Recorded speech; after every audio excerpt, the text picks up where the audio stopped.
ఏది బావగారు పొద్దున్నే మొదలు పెట్టినాడు. ఎక్కడికి వెళ్తున్నాం ఇద్దరం? ఓటు వేయడానికి. ఓటు వేయడానికి వెళ్తున్నాము.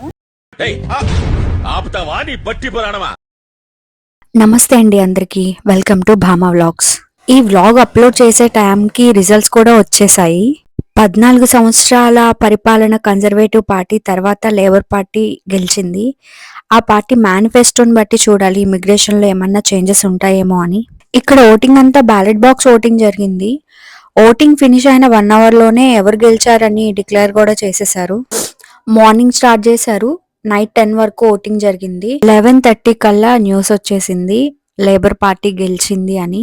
అసలు మాకేం అర్థం కాలేదు, ఇంత ఫాస్ట్ గా 1.5 hour 1 hour లో రిజల్ట్స్ అన్నవి తెలుస్తాయా అని. ఫైనలీ లేబర్ పార్టీ తన 14 ఏళ్ల వనవాసాన్ని ముగించుకొని ఒక మంచి సక్సెస్ ని తీసుకుంది. చూద్దాం లేబర్ పార్టీ వల్ల మన ఇమిగ్రేషన్ లో ఏం చేంజెస్ ఉంటాయి, దాని వల్ల మనకెంత యూజ్ ఉంటుంది అన్నది. ఖచ్చితంగా మంచి చేంజెస్ ఉంటాయి అని అనుకుంటున్నాను. ఇక్కడ ఓటు వేయటం వలన కాదు, స్టార్టింగ్ క్రాప్ చేస్తాండే. మేమిప్పుడు యూకేలో ఉన్నాం.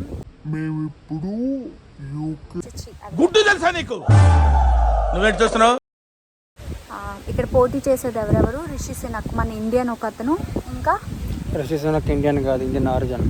అదేలే ఏదో చెప్పు. ఇంకొక conservative party, labour party. Okay, నువ్వు ఆ రెండిట్లో దేనికి ఓటు వేస్తున్నావు? అది చెప్పకూడదు కదా బయటికి, నేను చెప్పను. సరే, ఇక్కడ ఓటు వేయటం వలన వచ్చే అడ్వాంటేజెస్ ఏంటి చెప్పు. ఓటు వేయడం వల్ల అడ్వాంటేజ్ నాకు తెలియదు, కానీ ఓటర్ రిజిస్టర్ అయితే కనుక దానివల్ల క్రెడిట్ స్కోర్ బాగా పెరుగుతుంది. అదొకటే ప్లస్ పాయింట్ నాకు తెలుసు. మిగతా ఓటర్స్ వల్ల ఏం జరుగుతుందో నాకు తెలియదు. ఇంకేం లేవా బెనిఫిట్స్? నాకు తెలిసిన బెనిఫిట్స్ అదే. తర్వాత వీళ్ళు వచ్చిన వాళ్ళు ఇమిగ్రేషన్ రూల్స్ అని మారిస్తే దానివల్ల బెనిఫిట్స్ వస్తాయి అంతే.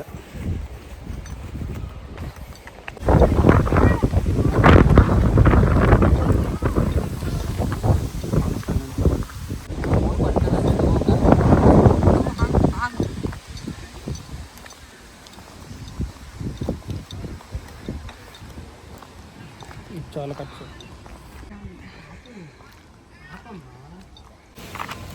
ఎంతసేపు పట్టిందా అని ఓటు వేయడానికి? ఒక 20 సెకండ్లు అంతే. 20 సెకండ్లు 30 సెకండ్లు. ఒక హాఫ్ మినిట్ కూడా పట్టలేదు ఓటు వేయడానికి. వెళ్ళాము, డీటెయిల్స్ చెక్ చేసుకున్నారు, చిన్న స్లిప్ ఇచ్చారు. అక్కడ బ్యాలెట్ ఒకటి ఇచ్చారు, మార్క్ చేసాము, బాక్స్లో వేసాము, వచ్చేసాము, అంతే అయిపోయింది. జస్ట్ హాఫ్ మినిట్ అంటే హాఫ్ మినిట్ కూడా పట్టలేదు, అలా వెళ్ళి ఇలా వచ్చేసాం. అదే ఇండియాలో అయితే దగ్గర మనకి ఒక 4-5 గంటలు పట్టుద్దా, 4-5 hours పట్టిద్ది. అంటే ఎక్కడ పోలింగ్ బూత్స్ కూడా చాలా ఎక్కువ ఉంటాయి. సో అందువల్ల ఏంటంటే టైమింగ్ లేనప్పుడు వచ్చి నీట్గా చేసుకుని వెళ్ళిపోతాం. ఇక్కడ పోలింగ్ బూత్లు కూడా ఎక్కువ ఉంటాయి. అది కాకుండా మార్నింగ్ టు ఈవినింగ్ 10 వరకు ఉంటుంది కాబట్టి ఎవరి టైమింగ్ని బట్టి, ఎవరికి కుదిరే టైంని బట్టి వాళ్ళు వచ్చి ఓటు వేసి వెళ్ళిపోతుంటారు. కాబట్టి ఖాళీగా ఉంది. 20 seconds, హాఫ్ మినిట్ కూడా పట్టలేదు ఓటు వేయడానికి. ఓకే, వేసాం. ఫస్ట్ టైం యూకేలో ఓటు వేసాం మేము. ఎక్కడ?